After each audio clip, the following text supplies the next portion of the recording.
ಓಂ ಶಾಂತಿ. ದಿನಾಂಕ ಆಗಿದೆ 26/9/2025. ಸದಾ ಇದೇ ಸ್ಮೃತಿ ಇರಲಿ. ನಾವು ಶ್ರೀಮತದಂತೆ ಸತ್ಯುಗಿ ರಾಜಧಾನಿಯನ್ನು ಸ್ಥಾಪನೆ ಮಾಡುತ್ತಿದ್ದೇವೆ. ಅಂದ ಮೇಲೆ ಅಪಾರ ಖುಷಿ ಇರುತ್ತದೆ. ಯಾರು ತಪ್ಪುಗಳನ್ನು ಮಾಡುತ್ತಾ ಚೀಚಿ ಪತಿತರಾಗಿ ನಂತರ ಕ್ಲಾಸಿನಲ್ಲಿ ಬಂದು ಕುಳಿತುಕೊಳ್ಳುತ್ತಾರೆ, ಅವರು ಜ್ಞಾನವನ್ನು ಜೀರ್ಣ ಮಾಡಿಕೊಳ್ಳಲು ಸಾಧ್ಯವಿಲ್ಲ. ನಮಗೆ ಸತ್ಯ ಶಿವ ತಂದೆಯು ಸಿಕ್ಕಿದ್ದಾರೆ. ನಾವು ಮಕ್ಕಳಿಗ ಶ್ರೀಮತದಂತೆ ಒಂದು ಮತದವರಾಗುತ್ತಿದ್ದೇವೆ. ಅಂದಾಗ ಶ್ರೀಮತದಂತೆ ನಡೆಯಬೇಕಾಗಿದೆ ಅಲ್ಲವೇ? ತಂದೆಯು ತಿಳಿಸುತ್ತಾರೆ, ಒಂದಂತೂ ದೇಹಿ ಅಭಿಮಾನಿಗಳಾಗಿ ಮತ್ತು ತಂದೆಯನ್ನು ನೆನಪು ಮಾಡಿ. ಎಷ್ಟು ನೆನಪು ಮಾಡುತ್ತೀರಿ ಅಷ್ಟು ತಮ್ಮ ಕಲ್ಯಾಣವನ್ನು ಮಾಡಿಕೊಳ್ಳುತ್ತೀರಿ. ನೀವು ತಮ್ಮ ರಾಜಧಾನಿಯನ್ನು ಪುನಃ ಸ್ಥಾಪನೆ ಮಾಡುತ್ತಿದ್ದೀರಿ.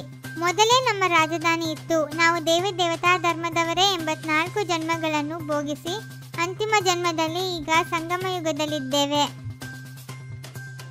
ಶ್ರೇಷ್ಠಾತಿ ಶ್ರೇಷ್ಠ ಭಗವಂತ ಅವರದೇ ಶ್ರೇಷ್ಠಾತಿ ಶ್ರೇಷ್ಠ ಮತವಾಗಿದೆ. ಶ್ರೀಮತವು ಸಹಜ ರಾಜಯೋಗವನ್ನು ಕಲಿಸುತ್ತದೆ. ರಾಜಭಾಗಕ್ಕಾಗಿ ಓದುತ್ತಿದ್ದೀರಿ. ನಾವಂತೂ ತಂದೆಯಿಂದ ಆಸ್ತಿಯನ್ನು ಪಡೆಯುತ್ತಿದ್ದೇವೆ. ಪ್ರಪಂಚದೊಂದಿಗೆ ಮನಸ್ಸನ್ನಿಡುವುದು ಎಂದರೆ ನರಕದಲ್ಲಿ ಹೋಗುವುದಾಗಿದೆ. ತಂದೆಯು ಬಂದು ನರಕದಿಂದ ಪಾರು ಮಾಡುತ್ತಾರೆ.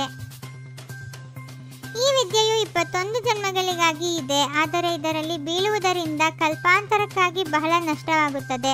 ತಂದೆಯು ತಿಳಿಸುತ್ತಾರೆ, ಮಕ್ಕಳೇ, ಮುಖ ಕಪ್ಪು ಮಾಡಿಕೊಳ್ಳಬೇಡಿ. ಅಮೃತವನ್ನು ಕುಡಿಯುತ್ತಾ ವಿಷ ಸೇವಿಸಿಬಿಟ್ಟರೆ, ವಿಕಾರದಲ್ಲಿ ಬಿದ್ದರೆ 100% ಕಪ್ಪಾಗಿ ಬಿಡುತ್ತಾರೆ. ಮೂಳೆಗಳು ಪುಡಿಯಾಗುತ್ತವೆ. ಒಂದು ರಾಜ್ಯ, ಒಂದು ಭಾಷೆ, 100% ಸುಖ, ಶಾಂತಿ, ಪವಿತ್ರತೆ ಇತ್ತು. ಆ ಒಂದು ರಾಜ್ಯವನ್ನು ತಂದೆಯು ಈಗ ಸ್ಥಾಪನೆ ಮಾಡುತ್ತಿದ್ದಾರೆ. ಇದು ನಿಮ್ಮ ಗುರಿಯಾಗಿದೆ. ತಂದೆಯು ಬ್ರಹ್ಮರವರ ಮೂಲಕ ಬಂದಿದ್ದಾರೆ.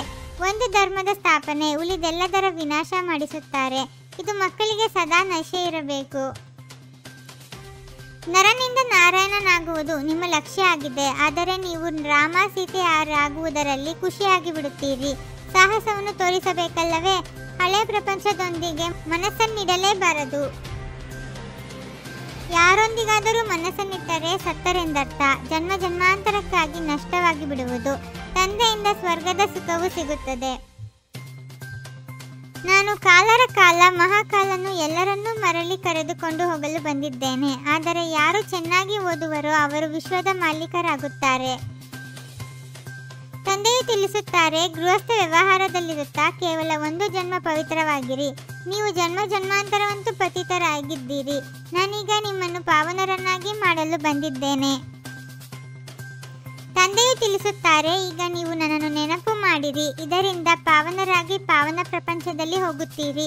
ಈಗ ಪಾವನ ಪ್ರಪಂಚವು ಸ್ಥಾಪನೆಯಾಗುತ್ತಿದೆ.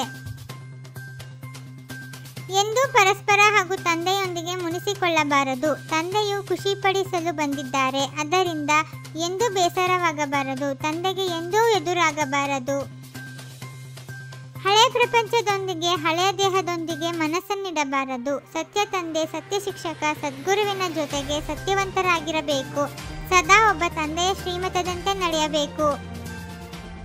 ತಮ್ಮ ತಪಸ್ವಿ ಸ್ವರೂಪದ ಮೂಲಕ ಸರ್ವ ಪ್ರಾಪ್ತಿಗಳ ಅನುಭೂತಿ ಮಾಡಿಸುವಂತಹ ಮಾಸ್ಟರ್ ವಿಧಾತ ಭವ. ತಪಸ್ವಿ ಮೂರ್ತಿ ಅರ್ಥವಾಗಿದೆ. ತಪಸ್ಸಿನ ಮೂಲಕ ಶಾಂತಿಯ ಶಕ್ತಿಯ ಕಿರಣಗಳು 4 ಕಡೆ ಹರಡುತ್ತಿರುವ ಅನುಭವದಲ್ಲಿ ಬರಲಿ. ಸ್ವಯಂ ನಿರ್ಮಾಣರಾಗಿ ಸರ್ವರಿಗೆ ಮಾನ್ಯತೆ ಕೊಡುತ್ತಾ ಹೋಗಿ. ಇದೇ ಸತ್ಯ ಪರೋಪಕಾರವಾಗಿದೆ. ಮಾಸ್ಟರ್ ಸರ್ವಶಕ್ತಿವಂತನ ಸ್ಟೇಜ್ನಲ್ಲಿ ಬಂದು ಬಿಟ್ಟಾಗ ಎಲ್ಲರೂ ತಮ್ಮ ಮುಂದೆ ಪತಂಗದ ಸಮಾನ ಸುತ್ತುವರೆಯುವುದಕ್ಕೆ ಪ್ರಾರಂಭಿಸುತ್ತಾರೆ. ಓಂ ಶಾಂತಿ. 21 ಜನ್ಮಗಳಿಗೆ 21 ಪರಮಾತ್ಮನ ಮಹಾವಾಕ್ಯಗಳನ್ನು ಆಲಿಸಿ ಹಾಗೂ ನಿಮ್ಮದೇ ಆದ ಈ ಚಾನೆಲ್ಗೆ ಲೈಕ್ ಮಾಡುವುದನ್ನು ಮರೆಯದಿರಿ.